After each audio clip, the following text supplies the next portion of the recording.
Hello बच्चों, hello, कैसे हैं? मेरे साथ आप देख सकते हैं मैं अंशिका जी को लेके आया हूं जिनका CS प्रोफेशनल में AIR 9 आया था। बच्चों, ये काफ़ी अनयूजुअल वीडियो होने वाला है। अनयूजुअल मतलब ये इस इंटरव्यू में सुभान सर हम किसके ऊपर फोकस करने वाले हैं। जैसे आपने बहुत सारी चीज़ें पढ़ लिया देखा होगा या बहुत चीज़ें आपको पता है कि यार पढ़ाई करनी चाहिए, ये रूटीन वो रूटीन आपने बहुत सुना होगा। बेसिकली हम यहाँ पर बात करेंगे कि CS करने के बाद, लाइक AIR 9 लगाने के बाद अंशिका की लाइफ में क्या परिवर्तन आया है। और कई लोग जो ये कहते हैं कि यार CS करने के बाद उतने अच्छे ऑफर्स नहीं आते, तो उसके बारे में भी हम यहाँ पर बहुत सारी चीज़ें डिस्कस करेंगे। यहाँ पर अंशिका इज फ्रॉम उत्तर प्रदेश। उत्तर प्रदेश में कहाँ से? मिर्ज़ापुर? नहीं, मिर्जापुर नहीं, अयोध्या के पास। अयोध्या के पास में ये तो अयोध्या के पास से अंशिका जी हैं। और मुझे अच्छे से याद है कोविड के बाद अंशिका अपने पिताजी के साथ एयरपोर्ट पे थी। संडे के सुबह 9 बजे आई थी ये, और मुझे फ़ोन कर रही थी। और मैं उस समय लेक्चर चल रहा था मेरा, तो मैं उठा नहीं पाया। एंड देन अंशिका इतनी फ्रस्ट्रेट हुई कि उसके मन में आया कि यार वापस जाना चाहिए अभी। एंड देन उसके बाद हमारी मुलाकात हुई। एंड देन शुरू के 4-5 दिन तो मेरे ख्याल से अंकिता को समझ में नहीं आता ही क्लास में चल क्या रहा है, ऐसे ही था कुछ। सर अंशिका। तो अंशिका ही तो बोला मैंने। अंकिता। अरे आई एम सॉरी, कुछ ज़्यादा ही ओवर एक्साइटमेंट है। अंशिका को समझ में नहीं आ रहा था क्या चल रहा है। एंड देन अंशिका ने एग्जीक्यूटिव क्लियर किया, फाइनल का एग्ज़ाम दिया, एंड शी गॉट AIR 9। तो अंशिका ही मुझे और सुपान सर थोड़ा सा कुछ बोलना चाहें।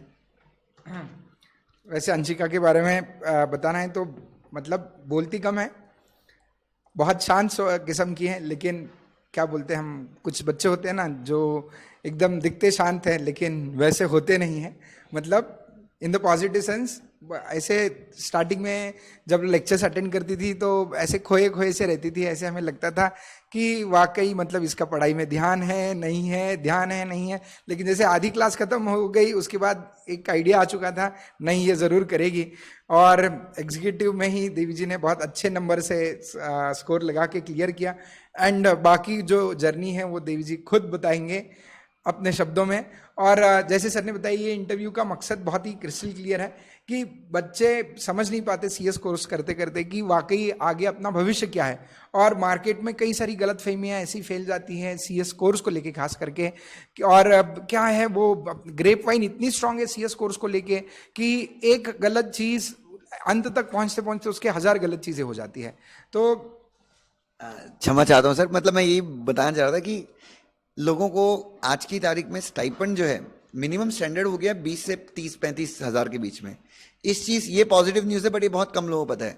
बट नेगेटिव न्यूज़, और सबसे मुझे लगता है कि जो हमारे राइवल प्रोफेशंस हैं वो आई डोंट नो क्या नेगेटिविटी करते हैं। तो अंशिका खुद ही बताएंगी, हम आपके सामने खुद ही लेकर आए हैं अंशिका को। और अंशिका ये भी बताएंगी कि जब इनका रिजल्ट नहीं आया था तो उसके पहले भी उनको ऑफर्स थे। यहाँ पर हम पहले ही बता दें, कंपनीज का नाम हम रिवील नहीं करेंगे, बट हम आपको ये बता देंगे कि कौन सी कंपनी लिस्टेड है जहाँ से, या अनलिस्टेड है जहाँ से अंकिता के पास ऑफर्स हैं, और ये कौन सी कंपनी ज्वाइन करने वाली है। अंकिता, सबसे पहले तो AIR 9 आने के बाद कैसा फील हुआ? अंशिका अंशिका अंशिका, AIR 9 आने के बाद फील कैसा हुआ बेटा? So hello everyone. Sir, Dushyant sir, सोपान सर, बहुत बहुत धन्यवाद आप लोग का। बस मुझे बहुत अच्छा लगा। AIR 9 आया मेरा, सबको ही अच्छा लगेगा जिसको आएगा उसकी रैंक।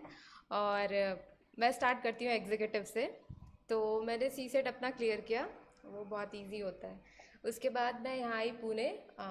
सर ने बताया, सर को कॉल कर रही थी, सर उठा नहीं रहे थे। मेरे रिलेटिव्स भी यहाँ रहते हैं तो वो लोग बोल रहे हैं कैसे हैं, फ़ोन नहीं उठा रहे हैं ये वो। तो सर क्लास में बिजी थे।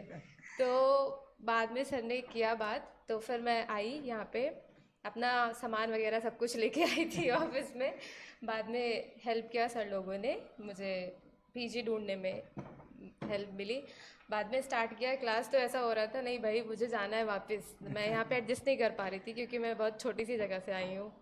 और बाद में हुआ फिर एग्जीक्यूटिव का एक एक ग्रुप दिया, क्योंकि कोरोना के टाइम पे दी थी तो सबने बट सजेस्ट आप किया। एलाबोरेट कर पाएंगे, आप छोटी सी जगह भाई, छोटी सी जगह क्या मतलब मायने रखते हैं? मतलब कहाँ से हैं आप, आपका एजुकेशन, प्राइमरी एजुकेशन कहाँ से हुआ था, कुछ ऐसा बता पाएंगे? हाँ, तो मैं एक छोटे से गांव से हूँ। वो मेरा घर अयोध्या के पास में है। ओके। और एजुकेशन की बात करें तो मैंने 10th 12th मेरा सब सीबीएसई बोर्ड से ही हुआ है। ओके। तो एक प्लस पॉइंट वो होता है ये सब कोर्सेज में करने के लिए आगे। बाद में क्या मैं ये नहीं बोल रही जिसने नहीं किया वो नहीं कर सकता, वो भी कर सकता है, ऐसा कुछ मतलब नहीं है। बहुत सारे बच्चों के मन में ये गलतफहमी भी होती है कि अपन एक छोटी सी जगह को बिलोंग करता है तो शायद अपन लाइफ में आगे बढ़ा नहीं कर सकते हैं। तो ये गलतफहमी एक वहम बच्चों के मन में होता है। तो she belongs to a village near Ayodhya, जो देवी जी खुद बता रही है। तो ऐसा कभी भी किसी ने सोचना नहीं चाहिए कि अगर अपन किसी छोटे प्लेस को बिलोंग करते तो लाइफ में सक्सेस अचीव नहीं कर सकते हैं। ऐसा बिल्कुल भी नहीं है, हर कोई भी कर सकता है जो डिजर्विंग है, जो मेहनत कर रहा है उतनी उसको ऑफ कोर्स मिलेगी सक्सेस। और फिर मैं यहाँ पे आई, मेरा एग्जीक्यूटिव का जर्नी स्टार्ट होता है। मैं आई कैन अकेडमी में ही आई थी सर का यूट्यूब वीडियो देखी थी मैं, उसके बाद आई थी क्योंकि मुझे भी सीएस के बारे में ज़्यादा कुछ नहीं पता था स्टार्टिंग में। धीरे धीरे ही चीज़ें पता चली हैं। तो एग्जीक्यूटिव का एक एक ग्रुप दिया था, वो क्लियर हो गया एक बार में ही। उसके बाद फाइनल स्टार्ट किया।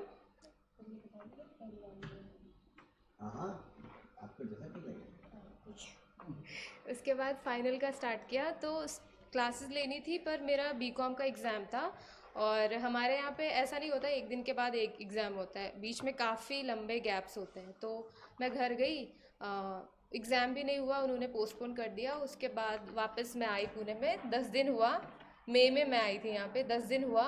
उसके बाद मेरे एग्ज़ाम का डेट आ गया, फिर से मैं वापस गई। तो वो सब चक्कर में मैं क्लासेस वगैरह नहीं ले पाई थी। उसके बाद फिर वापस आई, स्टार्ट किया, पर पहली बार में नहीं हुआ, मेरा एग्रीगेट से रह गया। तो ये बहुत बड़ी इंस्पिरेशन है उन बच्चों के लिए जिनको ये लगता है कि पहली बार में हम नहीं कर पाए, तो कई बच्चे टूट जाते हैं। तो Anshika, really this is a great inspiration. मतलब क्योंकि सर पहली बार में नहीं हुआ मतलब वो बच्चा सोचता है कि अब मैं क्विट ही कर दूं। तो अंशिका बेटा, ये मतलब ये बहुत बड़ी बात है, बहुत बड़ी बात है। पहली अटेम्प्ट में आपने कितने ग्रुप दिए थे बेटा? 3 दिया था सर। 3 दिए थे। और उसमें टोटल स्कोर अप्रोक्सीमेटली क्या था आपका? था 396 था। 396 स्कोर आया था फर्स्ट अटेम्प्ट में, तीनों मॉड्यूल देते हैं। हाँ, लेकिन उसके बाद फिर aggregate से ऐसा रह मन गया में था। ख्याल नहीं उस आया। समय क्लासेस नहीं ली थी, उस समय she had not taken classes. उसके बाद मन में ख्याल नहीं आया फिर एक ही मॉड्यूल दे या सारे 3 दे? आया एक था अटेम्प्ट जाने के बाद जनरली बच्चों के मन में ये ख्याल आता है कि मेरा अटेम्प्ट चला गया है तो I should not give all the 3 attempts. Generally they focus either on 2 या ओनली ऑन 1, ऐसा ही माइंडसेट बन जाता है। मेरे साथ भी वही हो रहा था। मेरे और भी फ्रेंड्स हैं जिनका हो गया था, तो उन्होंने भी मुझसे बोला कि 1 2 2 2 तीनों नहीं होगा तुम्हारा, फिर से रह जाएगा। तो मेरे भी दिमाग में आ रहा था। और कई सारे फ्रेंड्स मुझे ईडीपी में मिले थे मेरे, तो वो लोग स्विच किए थे। जो तीनों दिया था वो तीनों नहीं दे रहा था, कोई भी नहीं दिया, वो 2 दे रहे थे। पर मैंने डिसाइड किया बाद में कि तीनों देना है। बाद में क्या होता है, दिया एग्ज़ाम और फर्स्ट एग्ज़ाम के दिन ही गड़बड़ करके आई थी। मुझे पता चला कि आप कोई करे ना ऐसा, टाइमिंग का इशू हुआ था। 1 घंटे टाइमिंग का इशू मतलब उनका ऐसे हुआ था कि कोविड के वक्त इंस्टीट्यूट ने टाइमिंग चेंज कर दी थी। तो देवी के मन में वही ख्याल था कि एग्जामिनेशन शायद कितने बजे स्टार्ट होती है? 10 बजे स्टार्ट होगी और पेपर स्टार्ट हो चुका था 9 बजे। तो पहले पेपर के लिए देवी जी 1.25 घंटे लेट, 9:45 बजे सेंटर में, पौने 10 से 10:15 पौने 9:45 को सेंटर में बैठी थी, जहाँ पे जो उनको सेंटर में अंदर आने की अनुमति नहीं दी गई थी। लेकिन बहुत गुजारिश के बाद उनको 10 बजे सेंटर में एंट्री मिली और देवी जी ने केवल 2 घंटे का पहला पेपर लिखा। 10 से लेके 12 बजे तक 2 घंटे में फर्स्ट पेपर शी सर ये किस्मत थी क्योंकि मोस्टली ना बच्चों को वो एंट्री नहीं हाँ, हालांकि ऐसा कोई आईसीएसई की साइड से ऐसा कोई रूल शायद नहीं है, but she had a luck on her side. नहीं दे रहे थे सर, वो मुझे बैठने ही नहीं दे रहे थे। पूरा स्टाफ कॉलेज का सब लोग आ गए थे, सब बच्चे देख रहे थे कौन है ये कैसे कर सकता है इतना लेट। पर स्टिल आप हो 2 गया। घंटे में पास हो गए, रैंक लगा दिया, मतलब कितनी बड़ी बात हो गई। तो उस सिचुएशन में भी ऐसा होता है, बच्चे पैनिक कर जाते हैं। मैं भी कर रही थी, पर ये था कि अब करो नहीं तो फिर गया पूरा एक साथ जो देने का था मेरा, तीनों मॉड्यूल एक साथ, वो रह जाता मेरा। पर मैं दी थी और 2 घंटे में किया पेपर। पूरा नहीं कर पाई थी पर 90 मार्क्स तक का कर ली थी। उसके बाद एग्ज़ाम वगैरह हो गया मेरा और एमसीएस में तो इस बार कमाल हो गया था हम लोग का। पर हो गया, वो भी किया। बाकी बाद में रिज़ल्ट आया लगा अच्छा। मुझे पहले ये पता था कि मैं पास हो गई हूँ, बाद में मेरे फ्रेंड्स मैसेज कर रहे हैं रैंकर। मैं बोली कहाँ कहाँ रैंक आई है मेरी। बाद में दिखता है कि हाँ मेरा AIR 9 है। तो अच्छा था, सब बहुत कुछ सीखने को भी मिला। That's really nice, that's really nice. Anshika, एक दो चीज़ें और, तो फिर उसके बाद आर्टिकलशिप वगैरह के लिए एंड देन फिर जो स्टाइपेंड में किस प्रकार का जो पैसे वगैरह या जो स्टाइपेंड वगैरह मिल रहा है, कहाँ पे आप ज्वाइन करेंगी अपनी आर्टिकलशिप, कितने सारे ऑफर्स हैं आपके पास? कुछ we won't be talking about the companies, but आप ये बताइए कि CS प्रोफेशनल क्लियर करने के बाद, मतलब ऐसा आपको बताया गया कि यार CS करके ऐसा होता है वैसा होता है जो भी है, बट क्या आपको कभी भी लगा कि यार नहीं मेरे को, मैं कुछ और कर लेती, या फिर अभी यू आर सेटिस्फाइड कि नहीं यार अभी मुझे काफ़ी अच्छे ऑफर्स हैं, 4 4 5 5 कंपनी से ऑफर हैं और अब मैं कुछ अच्छा ही करूँगी? ठीक है, सो एक एक करके स्टार्ट करते हैं सर। सो पहले क्या हुआ, मेरा रिजल्ट आने के पहले ही मैं स्टार्ट कर दी थी, मतलब मैं ढूंढना स्टार्ट की थी रिजल्ट के पहले ही मुझे ऑफर्स आ रहे थे। ऐसा नहीं है कि हमको मिलते ही नहीं है, ये गलत फहमी है कि CS के बच्चों को आर्टिकलशिप में प्रॉब्लम आती है बहुत, या जॉब में इशू आता है बहुत, हो देखो जाता है। बच्चों, मतलब सी इज वेरी क्लियर, उन्होंने वो आपको सीधा बता रही है कि वो एग्जामिनेशन का रिजल्ट लगने से पहले, मतलब she was not CS professional qualified student, उसी वक्त उन्होंने इंटरव्यू देना आई बिलीव स्टार्ट कर दिया था, करेक्ट? Yes, sir. यस। सो फिर उस वक्त क्या आपके पास ऑफर्स थे या कैसे आपको लगा, मतलब क्या इंडस्ट्री आपको ऑब्जर्व कर रही थी, नहीं कर रही थी? रिजल्ट के पहले भी ऑफर्स आ रहे थे और अच्छे अच्छे ऑफर्स थे, ऐसा नहीं है कि मिलता ही नहीं है कुछ भी। और एक स्टाइपेंड को लेके बहुत इशू रहता है बच्चों में, स्पेशली CS वाले बच्चों में, तो अच्छा मिलता है, ऐसा नहीं है। पहले होता था ऐसे, पर अभी इतना इशू नहीं आता है।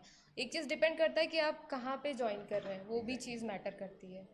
तो होता है, मिलता है, अच्छा मिलता ओके, है। तो क्या आपको रिजल्ट के पहले कहीं ऑलरेडी आप प्लेस हुए थे?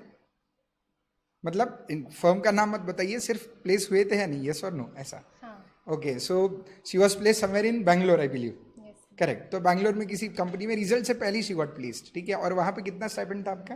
20,000। 20,000 prior to result, before clearing CS professional she had stipend of 20,000। वही बात करेंगे sir. I myself being a chartered accountant, मैं जानता हूँ कि CA के बच्चों को इतना स्टाइपेंड मिलता है, ठीक है? सो सर सिर्फ 4 5 6 हज़ार से स्टार्ट करते हैं वो बच्चे, मतलब कंपैरिजन नहीं है, लेकिन ये जो बेतुका कंपैरिजन चलता है मार्केट में कि CS के बच्चों को कम है और CA के बच्चों को ज़्यादा है, तो देख लो, ठीक है? और ये कई सारे बच्चे अपने जितने भी स्टूडेंट्स हैं दे आर 20+, ठीक है? In terms of stipend, salary के बाद में कंपैरिजन करेंगे अपन। तो स्टाइपेंड के टर्म्स में CA के बच्चे का स्टाइपेंड और CS के बच्चों का स्टाइपेंड ऑलमोस्ट एट पार है, ठीक है? सो कहीं पे भी ऐसा कंपैरिजन करो ही मत, और ये कंपैरिजन बिल्कुल गलत है। और मैं एक चीज़ और बताना चाहती हूँ, मैं जहाँ पे गई थी वहाँ पे CA और CS दोनों इंटर्न्स थे। Okay. मतलब CA CS दोनों बच्चे थे, पर मुझे सबसे ज़्यादा मिल रहा था वहाँ पे। ऐसा नहीं है कि CA इंटर्न्स जो थे उनको मेरे से ज़्यादा मिल रहा था, ऐसा Okay. कुछ नहीं है बाकी। Okay. पर मुझे मिला। ओके, सो देखो अभी बच्चों ऐसा है कि यानी हम बहुत इस चीज़ से परेशान रहते हैं कि हमें प्रूव करना पड़ता है, लेकिन अभी हमने सोचा हम खुद बोलने से अच्छा कोई ऑलरेडी एग्जिस्टिंग स्टूडेंट, और वो करंट एग्जांपल आपके सामने लेके आए, यही हमारा मकसद था। तो post result what was the situation, मतलब आपको कितने ऑफर्स हैं एट प्रेजेंट, कितने कंपनी से ऑफर है, और आपका क्या नज़रिया है, क्या आप खुश हो, आर यू हैप्पी? तो एक एक करके आप आंसर दे सकते हैं। पहले तो आप ये बता सकते हैं कि कितने ऑफर्स हैं एट प्रेजेंट? अभी रिजल्ट के बाद एक बेनिफिट मुझे रैंक का मिला, पर ऐसा नहीं है जिसकी रैंक नहीं आई उसको नहीं मिल रहा है, ऐसा कुछ नहीं। एडिशनल थोड़ा सा बेनिफिट मिल जाता है रैंक की वजह से।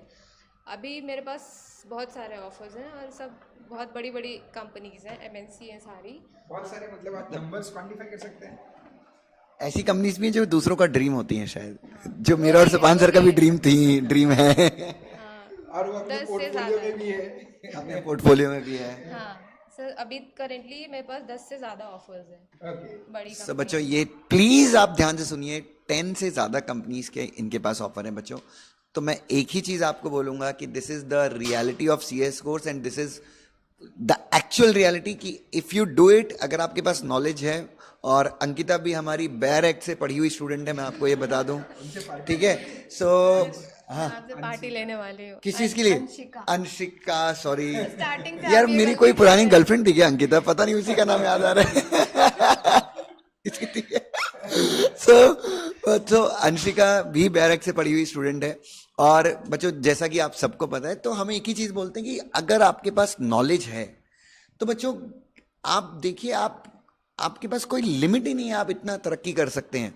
और ये इंटरव्यू रखने के पीछे हमने अंशिका को एक ही चीज बोली थी कि अंशिका, हमको हम सिर्फ एक ही चीज चाहते हैं, आप यहाँ पे आकर यही बताइए कि सीएस कोर्स करने के बाद how your life has changed, rather transformed.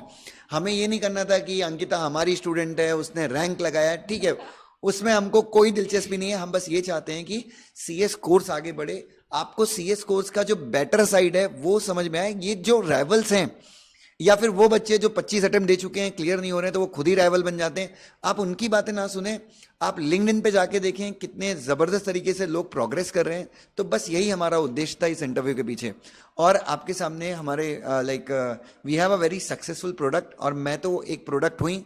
Supan sir is a chartered accountant as well as cost accountant, but still he is entirely devoted since last I think 15 years to the service of this great course. तो बस बच्चों यही चाहते हैं हम, आप as CS कर रहे हैं तो अपने आप को गर्व से बताइए कि आप सीएस कर रहे हैं, और गर्व की अनुभूति लीजिए बच्चों। मैं एक चीज़ बोलना चाहूँगी। कुछ बच्चों का ऐसा होता है कि जिनका अटेम्प्ट्स लग जाता है कई सारे, तो उनको ऐसा लगता है कि नहीं होगा अभी। एक तो वो बाकी आगे बढ़ना नहीं चाहते कि नहीं हो रहा नहीं हो रहा, और उनको दिमाग में ये भी चीज़ रहती है कि आर्टिकलशिप में प्रॉब्लम आएगी, फिर जॉब में मोस्टली कंपनीज ऐसा देखती हैं। तो ऐसा कुछ भी नहीं है, होता है, मेरा भी लगा है, बाद में मैंने किया, मेरा क्लियर हुआ तीनों एक साथ ही। फर्स्ट टाइम भी मैं तीनों एक साथ ही दी थी, बाद में भी मैंने वही किया।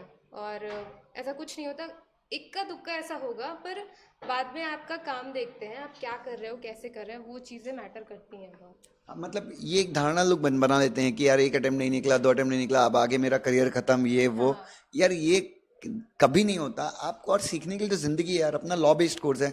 अंकिता मेरे ख्याल से अभी भी आप कंपनीज में जाते होगे काम, अंशिका आप अभी भी कंपनीज में जाते होगे, और बहुत सारे आप काफी सारी चीजें प्रैक्टिकली सीख रहे होगे, आप मेहनत कर रहे हो। एंड तो मैं आपको बता रहा हूँ, शायद मेरे ख्याल से आने वाले 3 साल के अंदर मैं वापस से अंशिका को यहाँ पे लेके आऊंगा, और हम इंटरव्यू में बात करेंगे कि ये 25 लाख के पैकेज पे कैसे पहुंची। I am very sure.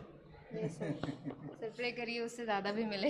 Definitely 25 lakh तो अपन ऐसे ही जीएसटी भरेंगे 25 लाख का। ठीक है, thank you so much sir. Thank you Anshika, आपने वक्त निकाला और हमें थोड़ा सा बच्चों के तक ये बात पहुंचानी थी, इसके लिए बहुत बहुत शुक्रिया। And apart from that, please अभी इसके बाद से किसी भी प्रकार की गलतफहमी, किसी भी प्रकार का संदेह अपने आप पे न रहने दें। Thank you. Thank you sir, bye.